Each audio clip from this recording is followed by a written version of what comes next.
The first snap of my own bones was a sound I'd never get used to. It echoed through the frozen pines of the Blackwood territory, a sickening, wet crack that stole the breath from my lungs. I fell to my knees in the snow, the world tilting on its axis as my spine began to arch against my will. The scent of iron and pine needles filled my nose, overwhelming as the change ripped through me. Not here, goddess, not now. The full moon was a merciless silver coin glaring down through the skeletal branches.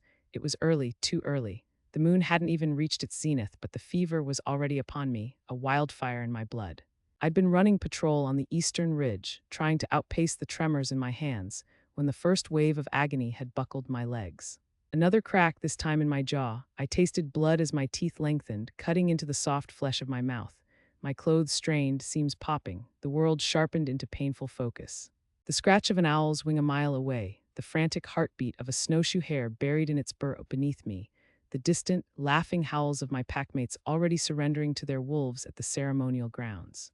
I was alone, cast out of the ritual. Again, a low, pained whine escaped my throat, a sound already not quite human. I clawed at the frozen earth, my fingers twisting, nails darkening into claws. This was the curse of the late bloomer, the defective wolf. While the rest of the Blackwood Pack shifted with the communal, painful but controlled grace of tradition, my body rebelled. My transformations were chaotic, violent, and private. Ashamed to be hidden, Elara. The voice was a blade of ice in the hot chaos of my change. I knew it, even through the roaring in my ears. Kaelen. I tried to turn my head, but my neck was a column of fire. Through a haze of tears and moonlight, I saw him. Alpha Kaelen Blackwood stood at the edge of the clearing, a silhouette of pure, untouched power. He hadn't shifted yet. He was clad in dark, simple clothes, his arms crossed over his broad chest.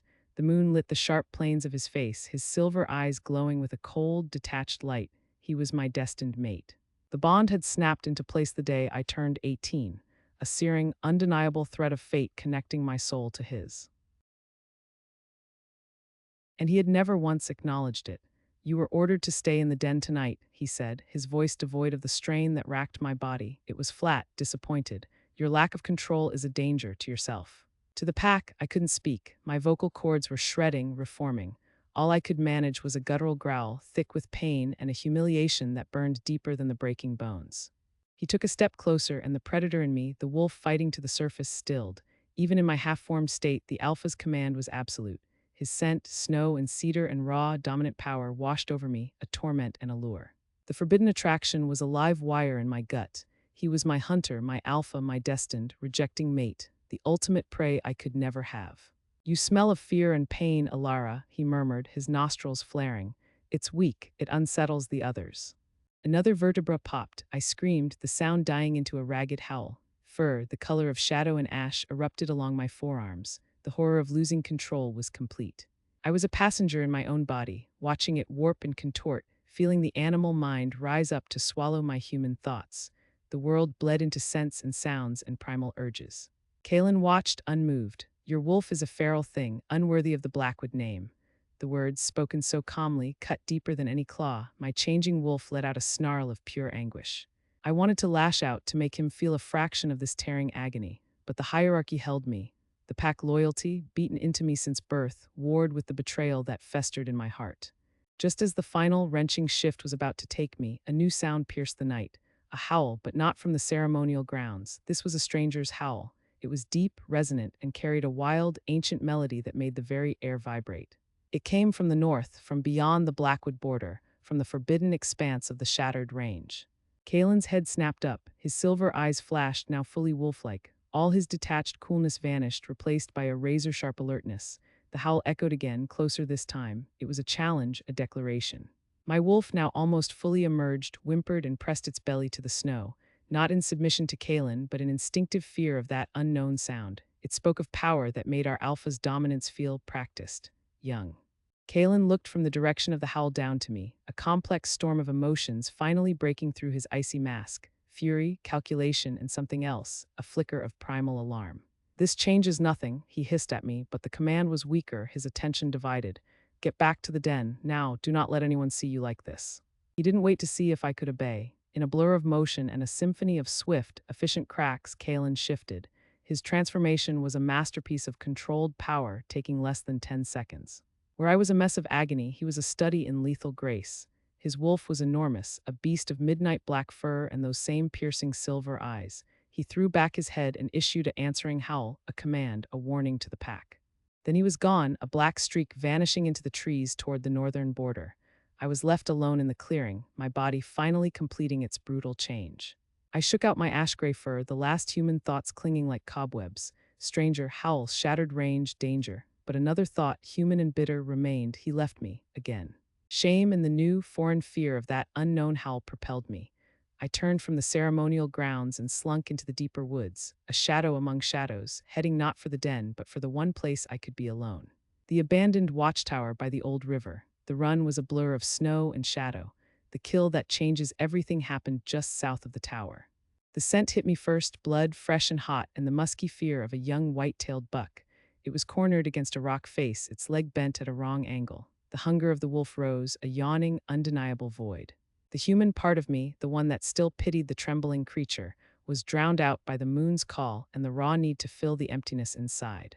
The chase was short, the pounce inevitable. My jaws closed around its throat and the hot rush of life filled my mouth. It was not the clean kill of a skilled hunter. It was messy, desperate, fueling the wildness in me that Kaelen despised. As the buck's life faded, I felt a surge of power, but also a deep, sickening shame. This was the feral thing he saw. This was me. I dragged the remains into a thicket, hiding the evidence of my imperfect hunt, and finally crept to the base of the old stone watchtower. Exhausted, I curled up in its moon shadow, licking the blood from my paws, the metallic taste a reminder of my failure. I didn't know how much time had passed when the scent came. It wasn't pack, it wasn't deer or pine or snow. It was smoke, leather, and a wild, storm-chased wind. It was the scent from the howl. My head jerked up, every hair on my pelt stood on end. A man stood at the edge of the tree line, watching me.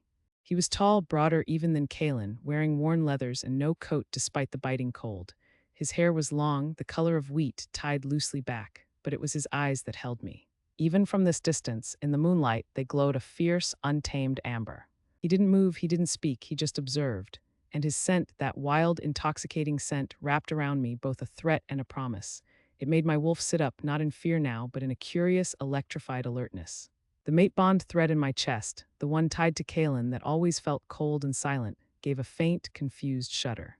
The stranger took one slow, deliberate step forward. The snow crunched under his boot. "So," he said, his voice a low rumble that seemed to vibrate in my own bones. "You're the one they're all afraid of." He smiled then, a flash of white teeth that held no warmth, only a dangerous, captivating curiosity. Interesting.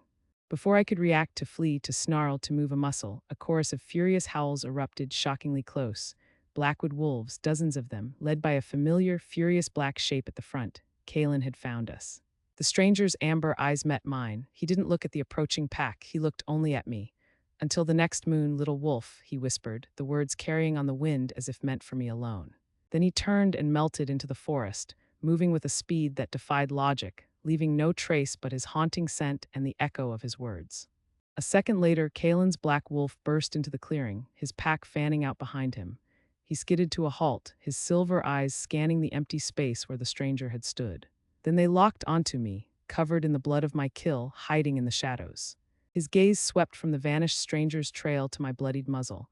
The look in his eyes wasn't just anger, it was a cold, dawning certainty, a verdict. He shifted back to human form in a rush of power, standing naked and furious in the moonlight. He pointed a trembling finger at me, his voice a roar that shook the icicles from the trees. "Traitor." The pack wolves formed a silent, grim circle around me. Their eyes, glowing in the dark, held no sympathy, only accusation. Kaelen took a step closer, his expression hardening into something final. "Elara of Blackwood," he declared, his voice echoing under the full, pitiless moon. "You have consorted with the enemy. You are cast out. From this moment you are packless. Omega, and if I see you within our borders by dawn." He let the threat hang in the frozen air, his silver eyes gleaming with a light that shattered the last fragile hope in my chest. "I will kill you myself." The silence after the pack left was a physical thing. It pressed on Elara's eardrums, a vacuum where the hum of the pack bonds had lived for 22 years. One moment, a tapestry of faint, warm threads connecting her to every soul in Blackwood. The next, a severing so brutal it felt like all her nerve endings had been scraped raw. She gasped, doubling over in the dirt, her hands clawing at her sternum. The pain wasn't just emotional. It was a surgical amputation of her spirit. Omega, the title echoed in the hollow space they'd left behind. the lowest rank, no pack, no protection, no voice, just a lone wolf condemned to the edges of the world. And the mate bond, she reached for it instinctively, a desperate, pathetic reflex. The golden thread that had always pulsed faintly with Kaelen's presence, a thread he had never acknowledged but had never broken. It was still there. But it was different, not severed like the pack links, but frozen, a cable of ice thrumming with a distant, furious contempt. He hadn't rejected the bond itself. He had simply locked it away, leaving her tethered to a source of pure disdain, a constant, agonizing reminder of what she was to him, nothing. A cold wind snaked through the pines, carrying the last traces of Blackwood scent, pine needle, hearth smoke, and fir away from her. It carried the sharper, wilder scent of the shattered range instead, the stranger's scent. Amber and frost and ancient stone, little wolf. His voice, a gravelly whisper in her memory, seemed to coil from the shadows of the watchtower. He had seen her, he had smelled her, and then he had vanished, leaving her to take the blame. Anger, hot and sudden, cut through the shock. She pushed herself to her feet, her body protesting every movement. The wounds from her chaotic shift were shallow but stung fiercely. The blood on her hands and tattered clothes was mostly rabbit, but it smelled of guilt to her now. She was a tableau of betrayal, perfectly arranged by a phantom. Dawn, Kaelen's final decree hissed in her mind. If you are within our borders by first light, you will be executed. She had until dawn. The logical part of her, the part that had learned to be small and unseen, screamed at her to run. To head south, away from the Blackwood territory and the forbidden shattered range, to find some no-man's land where a defective Omega might scrape out a living. But her feet didn't move south. They turned slowly toward the north, toward the jagged, dark silhouette of the mountains against the star-strewn sky, the source of the howl, the origin of the stranger. Why? The question was a hook in her gut. He had appended her life with a single sound. He had looked at her with those unsettling amber eyes, not with the cold disappointment she was used to, but with a curiosity that felt predatory and profound. He had called her little wolf as if he knew a secret about her that she didn't, and his presence, it had made the frozen mate bond thread vibrate with a strange, discordant frequency, a warning or something else. She had to know it was insanity. The shattered range was forbidden for a reason. Stories told of rogue packs, of ancient, feral wolves, of landscapes that could drive a sane mind mad. But what did she have to lose? A life of loneliness as an Omega, a death sentence at dawn. She was already in a freefall. Looking toward the mystery felt less like a choice and more like gravity. Elara moved not with the grace of a wolf, but with the desperate, pained resolve of a wounded human. She skirted the edge of the clearing, keeping to the deepest shadows, her senses stretched to their limits. Every snap of a twig was a sentry. Every rustle of leaves was the pack, coming back to finish the job early. The absence of the pack bonds was a disability. She was deaf and blind to the territory she had known all her life. She reached the northern border of Blackwood land as the moon began its slow descent. Here, the managed pine forests gave way to gnarled, twisted trees and tumbled rock. A simple, weathered post marked the boundary, hung with faded charms of wolfsbane and silver, Blackwood's warning to outsiders. From here, the land sloped upward into a treacherous scree, leading to the first sharp rises of the shattered range. Elara placed a hand on the post. The wood was cold. This was it, the edge of her world. She looked back once into the dark forest that had been her home. She felt nothing from it, no pull, no warmth. Just the icy, silent thread leading back to Kaelen's heart. She stepped over the boundary. The change was immediate. The air tasted different, thinner, sharper, charged with a wild energy that made the hair on her arms stand up. The scents were unfamiliar, complex layers of mineral, strange herbs, and the musk of creatures she couldn't name. And underneath it all, like a bass note, was the trace of amber and frost. She was being reckless, she knew it. An Omega, wounded, alone, entering forbidden territory. It was a suicide wish dressed up as curiosity. The climb was arduous. Loose stones skittered away under her boots, the sound alarmingly loud in the vast quiet. The terrain was a brutal contrast to the soft forest floors of home. This land felt awake and watching. After an hour of scrambling, her muscles burning, she found a shallow cave formed by a leaning slab of granite. It was barely more than an overhang, but it offered concealment from the open sky. She crawled into the dank space, her body giving out. Exhaustion, emotional and physical, slammed into her. She curled into a ball, shivering, the cold of the rock seeping into her bones. Sleep was a black tide that pulled her under almost instantly. She dreamed of the stranger. Not of his face, but of his eyes, two amber suns burning in a dark sky. In the dream, she was running on four legs, her gait powerful and sure, the ground a blur beneath her. She was not defective here, she was strong. And she was chasing the twin suns, a howl building in her throat, a howl that was not one of fear, but of challenge, of answer. A low, rumbling growl vibrated through the dream, through the rock at her back, and into her reality. Elara jerked awake, heart hammering against her ribs. The pre-dawn gray had lightened to a pale, cold blue. She hadn't been asleep long. The growl came again, not from her dream, but from outside the cave. Slowly, silently, she inched toward the edge of the overhang and peered out. Below her ledge in a narrow gully stood two wolves. They were massive, larger than any Blackwood wolf, with shaggy, gray-streaked fur and powerful builds. They were not shifted humans. Their eyes held the unbroken, primal light of wolves who lived permanently in their beast form. Rogues, ferals. And they had something cornered against the rock face. A smaller wolf, its coat mudded, one leg held at an awkward angle. It was snarling, teeth bared, but its stance was pure defense. It was a Blackwood wolf. She didn't recognize the individual scent, but the underlying signature of her former pack was unmistakable. A scout, perhaps, sent to track her, or just unlucky. The two rogues advanced in a synchronized, deadly dance. This wasn't for food, it was for territory, for sport. Elara should have stayed hidden. She was an Omega, she was unarmed, she was broken. Every instinct for self-preservation shrieked at her to melt back into the shadows. But seeing the Blackwood wolf, alone and outnumbered, sparked something in her chest, a pathetic, stubborn echo of a loyalty that had already been discarded. She was no longer part of them, but they were still her people, or they had been. As one of the rogues lunged, a snarl ripping from her own throat before she could stop it. It was a weak, human sound, but it echoed in the gully. All three wolves froze, heads snapping up toward her hiding place. The moment hung suspended. The injured Blackwood wolf saw her, and its eyes widened with a shock that mirrored her own. The lead rogue, a beast with a scar across its muzzle, let out a curious chuff. Then its lips peeled back in a silent snarl. Prey. It abandoned the cornered wolf and began to climb the scree toward her ledge, its companion following. Panic, cold and absolute, flooded Elara's veins. She scrambled back into the shallow cave, but there was no exit. She was trapped. The rogue's heavy panting grew closer, the clatter of stones under their weight like a death knell. Her breath came in ragged gasps. The fear triggered it, the one thing she could not control. A searing heat erupted along her spine. Her bones began to pop and realign. No, not now, not here. It was the most violent shift yet, fueled by terror and desperation. It felt less like a transformation, and more like her body was tearing itself apart from the inside.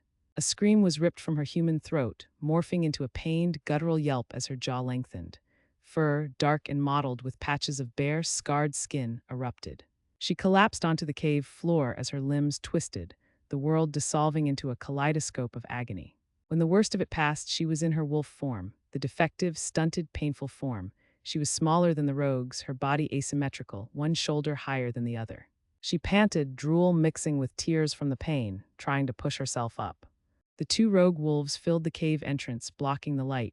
Their eyes glinted with cruel intelligence. The scarred one took a step inward, its growl promising a slow end. Elara backed up until her haunches hit the cold rock wall. A low, terrified whine escaped her. This was how she would die, not by Kaelen's execution, but torn apart by ferals in a hole in the Forbidden Mountains. A fitting end for a defective Omega, the lead rogue lunged. Elara squeezed her eyes shut. A new sound split the air, not a growl, a roar. It was the sound of the mountain itself cracking open, deep, thunderous, and saturated with such raw, ancient authority that the very air trembled. The rogue's attack never landed. Elara's eyes flew open. A third wolf stood in the gully below. It was enormous, dwarfing the rogues. Its fur was a mix of storm cloud gray and charcoal, and its eyes burned like liquid amber in the dawn light. The stranger, but not in human form. This was his wolf. It was a creature of legend, of primal power, every line of its body speaking of a sovereignty that had nothing to do with pack ranks. He didn't even look at her. His gaze was fixed on the two rogues in her cave. With a speed that belied his size, he surged up the slope. It wasn't a run, it was an eruption. The two rogues, moments ago the apex predators, now scrambled back in sheer terror.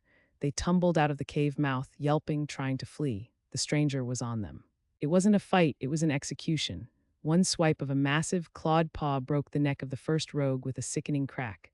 The second turned to snarl, but the stranger's jaws closed over its throat, silencing it forever. The sounds were brief, brutal, and final. Then silence, broken only by the stranger's heavy, steaming breaths.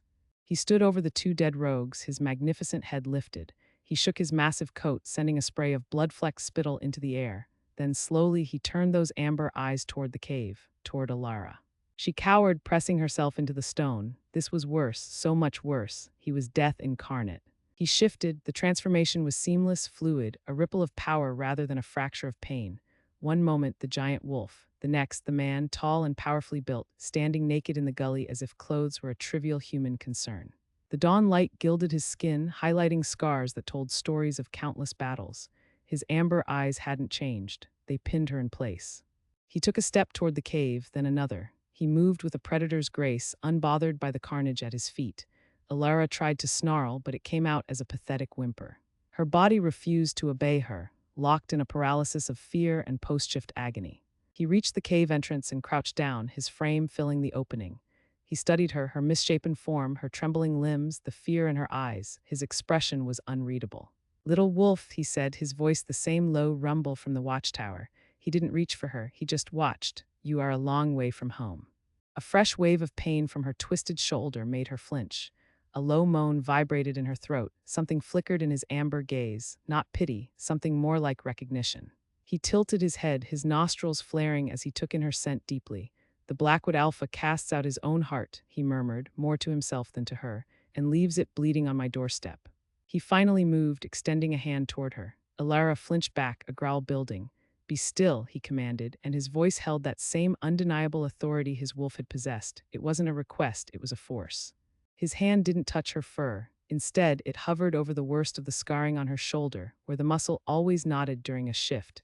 A strange warmth emanated from his palm, not the heat of his skin, but a different energy. It seeped into her, a soothing golden current that flowed into the torn pathways of her transformation. The acute, grinding pain in her shoulder eased, not healed but quieted, as if someone had finally turned down a screaming radio in her nerves. She stared at him, stunned, her breath catching. He withdrew his hand, his gaze intense. "Your wolf is not broken, Elara of Blackwood," he said, and the sound of her name in his mouth, known to him when she had never given it, sent a shock through her. "It is shackled by fear. By a bond that cages it." His eyes seemed to see right through her, to the frozen, golden thread that led back to Kaelen. "You feel it, don't you? The lie you have been living." Before she could process his words, a new sound carried on the wind from the south.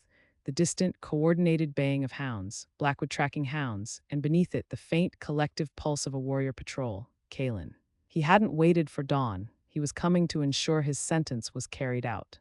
The stranger's head lifted, a slow, dangerous smile touching his lips. It held no warmth. It was the smile of a wolf who has heard a challenge he has long awaited. He looked back at her, his eyes blazing. "It seems your old life has come to collect its due." He rose to his full height, a dominant silhouette against the brightening sky. "You have a choice, little wolf. Stay here in this hole and let your fated mate finish what the ferals started. He will. He believes you a traitor and a weak one at that." The baying grew closer. Her heart thundered.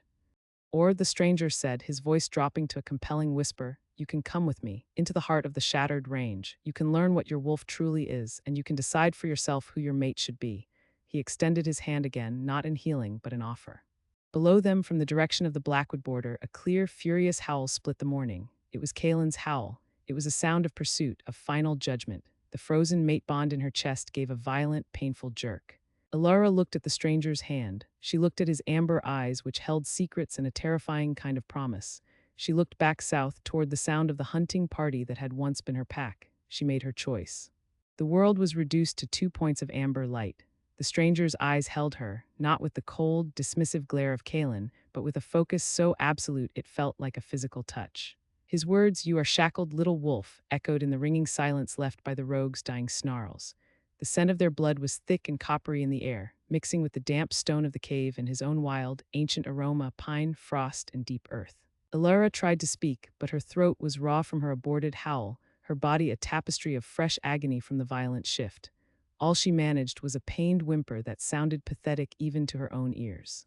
He moved then, a fluid, silent motion that brought him to kneel before her. She flinched, expecting violence, expecting the contempt she was accustomed to. Instead, his hand, broad, long-fingered, marked with faint silvery scars, reached out. He didn't grab her. He simply placed his palm against the side of her neck, where the muscle was knotted and screaming from the strain of her malformed change. A jolt, not of pain, but of pure, shocking warmth shot through her. It was like sunlight piercing deep ice. It flowed from his touch, a gentle, relentless tide that seeped into her bones, unclenching muscles, soothing the fiery tears in her tissue. The grinding dislocation in her joints settled. The breath she drew was the first that didn't feel like swallowing shards of glass. A soft, involuntary sound of relief escaped her. "There," he murmured, his voice a low rumble that vibrated in the small space. The shift is a birth, not a punishment. Your body has forgotten how to listen to its soul. He withdrew his hand, and the immediate, miraculous relief ebbed slightly, leaving behind a profound, dull ache instead of sharp torment. She could think again. "Who are you?" she rasped, pushing herself up onto trembling elbows. Her naked skin was filthy with dirt and blood, both hers and the rogue's. She felt exposed, vulnerable in a way she never had before the pack, before Kaelen. The stranger didn't answer directly. His gaze traveled over her, assessing, missing nothing. They call you defective, a danger. They cast you out for a power you cannot control and for a connection you did not ask for. His eyes flicked to the east, toward Blackwood territory. The Alpha, he has frozen the thread between you, not severed it. He keeps it on a leash of contempt, a clever, cruel form of torture. Each word was a hammer blow, confirming her deepest, most humiliating fears. Kaelen hadn't just rejected her, he was actively sustaining the bond to cause her pain. The betrayal was so complete it felt hollow. Why? The question was a broken thing. Because he fears what he cannot dominate, the stranger said simply. He rose to his full height, a powerful silhouette against the brightening mouth of the cave, and he was right to fear me. My howl was a challenge to his authority, a question to his borders, but it was also a call. His amber eyes found hers again. And you, Elara, were the only one who listened. He knew her name, he knew everything. "What do you want from me?" she whispered, fear coiling with a treacherous, desperate thread of hope. Before he could answer, a new sound cut through the morning, the distant, eager baying of hounds, tracking hounds. And beneath it, the mental brush of disciplined pack minds, focused and lethal. A hunting party, from the direction of Blackwood. The stranger's expression hardened, not with fear, but with a cold, predatory understanding. He breaks his own decree. Exile at dawn was not punishment enough. He sends his hunters to ensure the job is finished. To erase his mistake. Kaelen, he'd sent killers before the dawn had fully broken. The finality of it, the sheer hatred in that act, shattered the last fragile illusion she'd carried. The mate bond in her chest didn't ache. It screamed, a silent, frozen shriek of absolute betrayal. The stranger looked down at her. "You have a choice now, Elara of no pack. You can stay here. The Blackwood hunters will find you within the hour. You are wounded, exhausted, and alone. You will die in this cave, and your story will be one of a defective Omega who foolishly ran into the wilds to die." He paused, letting the grim future settle. "Or you can rise, you can follow me. You can step into the shattered range not as an exile, but as a seeker. I cannot promise you safety. I can promise you truth, about your wolf, about your power, about the bond that chains you." The baying of the hounds grew closer, more distinct. She could almost taste their excitement on the wind. Choice. It was a concept foreign to her. Her life had been one of obedience, of hiding, of enduring. To choose was terrifying. Her eyes fell on the two dead rogues, their throats torn out with efficient brutality. This stranger had killed them without effort. He had healed her pain with a touch. He saw the chains Kaelen had placed on her soul. He offered a path, however dangerous, that was hers. With a groan that was part pain, part defiance, Elara forced her legs under her. She stood, swaying, every muscle protesting. She was naked, wounded, and hunted, but she was not dead yet. She met the stranger's amber gaze. "I choose to follow." A flicker of something approval perhaps crossed his stark features. He said nothing, only turned and strode from the cave. He didn't look back to see if she followed. The expectation was absolute. Elara stumbled after him, out of the cave's dimness and into the full, glaring light of the shattered range morning. The landscape was a brutal majesty of jagged granite and deep shadows.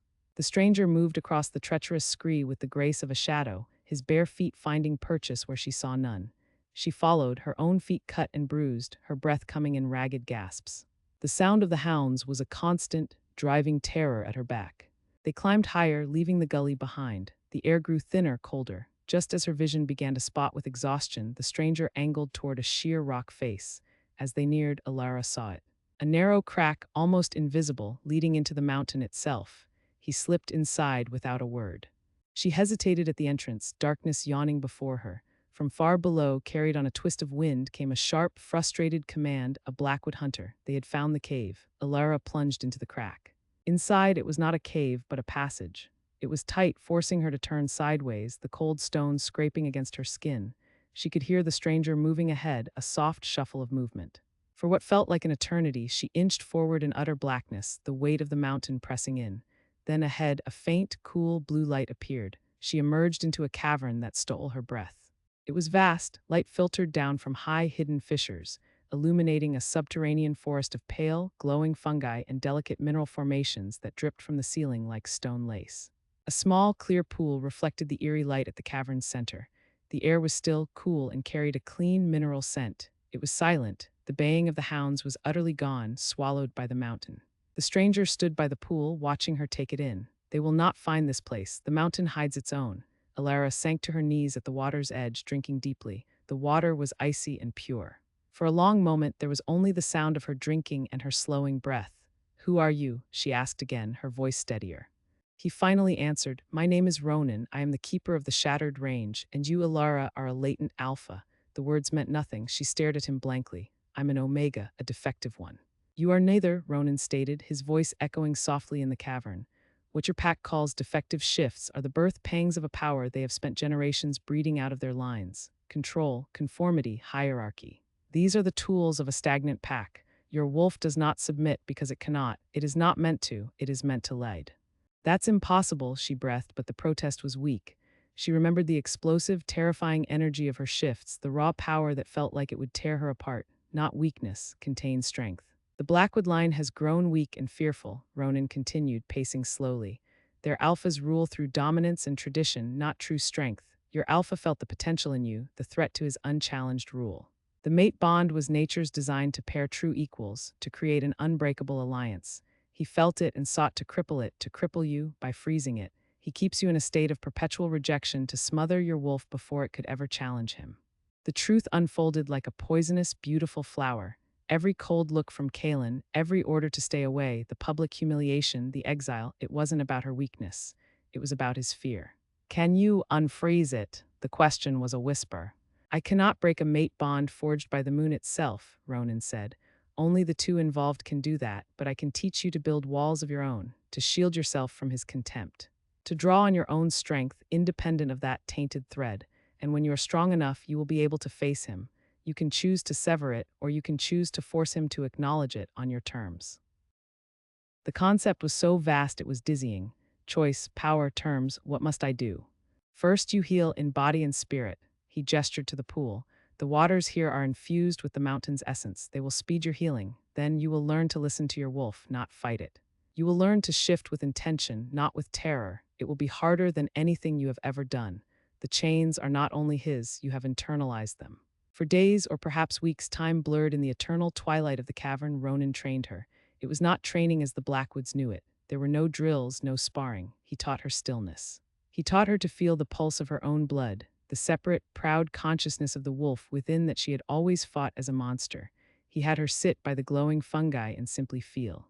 At first, it was agony. The frozen mate bond was a constant, grating pain. The memory of the pack's rejection was an open wound. But slowly, under Ronan's silent, watchful guidance, she began to build a quiet space inside herself. A fortress around her core. Then came the shift. "Do not let it happen to you," Ronan instructed, his voice calm in the darkness. "Call it, invite it. You are not a passenger in your own skin." Terror gripped her. Every shift had been a violent, traumatic event. But she closed her eyes, finding that new, quiet space. Instead of fighting the rising tide of her wolf, she breathed into it. Come, she thought, not as a plea, but as a command. The pain was different. It was a fierce, burning stretch of muscle and sinew, a crackling realignment of bone, but it was not chaotic. It was purposeful. She felt herself changing, flowing, becoming. It didn't feel like being torn apart. It felt like coming home. When she opened her eyes, the world was sharper, clearer. She stood on 4 powerful legs, her fur a deep, smoky gray. She was larger than she'd ever been in her wolf form. She turned her head and saw her reflection in the pool. A strong, sleek she-wolf with eyes that held a glint of steady amber light, not the frantic fear she was used to. Ronan, in his own immense wolf form, a beast of shadow and silver-tipped fur, gave a low, approving chuff. Now, his voice spoke directly into her mind, a skill she'd never known was possible. "We run." They ran through the hidden arteries of the Shattered Range. Elara learned the territory not as a forbidden wasteland, but as a living, breathing entity. She learned to hunt not for sport, but for sustenance and balance. She learned to howl, and her voice, once a broken thing, now rang clear and strong against the granite peaks, answered only by Ronan's deeper song. With each passing day, the frozen thread to Kaelen grew quieter, muffled behind the walls of her own burgeoning strength. It still existed, a cold, dull knot, but it no longer defined her. She was healing, she was growing. She was, for the first time, free, but the outside world did not forget. One evening, as they stood on a high, wind-swept ledge overlooking the forest that marked the Blackwood border, Ronan's head lifted sharply. His ears swiveled. Elara caught it too, on the edge of the wind, the faint, familiar scent of Blackwood, and beneath it, the metallic tang of blood and fear. Trouble on the border, Ronan mind-linked. A patrol, ambushed. Her instinct was to turn away. They were no longer her pack. They had cast her out and sent hunters to kill her. Yet a stubborn, deeply ingrained sense of duty twitched within her. She looked at Ronan. "It is your choice, Elara," he sent, his mental voice neutral. "You owe them nothing, but the choice is yours alone." The memory of the injured scout in the gully flashed in her mind, her reflexive urge to help. That part of her, it seemed, was not so easily exiled. With a growl of frustration at her own conscience, she gave a sharp nod and followed Ronan as he flowed down the mountainside like falling night. They moved with lethal silence, emerging from the tree line at the exact point where the Blackwood scent was strongest. The scene was one of chaos. 4 Blackwood warriors, including a young beta she recognized named Jax, were backed against a gnarled old border marking post. They were surrounded by 6 rogues, not the feral beasts from the cave, but smarter, coordinated rogues with a cunning light in their eyes. 2 Blackwoods were already down, bleeding heavily in the leaf litter. Jax, his arm hanging at a bad angle, was fighting desperately. The lead rogue, a massive brute with a scarred muzzle, lunged for Jax's throat. Jax closed his eyes, awaiting the blow. It never landed. A silver-gray blur shot from the shadows. Ronan hit the lead rogue with the force of a landslide, his jaws closing on the rogue's spine with a sickening crunch. The sound of the attack broke the stalemate. Elara didn't hesitate. She targeted the rogue closest to a fallen Blackwood. Her attack was clean, efficient, driven by a new, controlled fury. She used her speed, her smaller size an advantage as she darted in, slashing hamstrings, disrupting attacks. She fought not as a Blackwood, with ordered formations, but as a creature of the shattered range, unpredictable, fierce, and precise. In moments it was over. The surviving rogues, seeing their leader dead and faced with 2 terrifying, unknown wolves, fled into the deeper wilds. Silence descended, broken only by the moans of the wounded. Jax stared, his face pale with shock and pain, his eyes wide as they locked on Elara. He recognized her. She saw the confusion, the disbelief, and dawning, terrified understanding. Ronan shifted back to human form, standing tall and unashamed amidst the carnage. "Tell your alpha," he said, his voice cutting through the silence like a blade, "that the shattered range does not hunt his wounded patrols. But also tell him this: his exile has found a new home, and she is under my protection." Jax could only nod, trembling.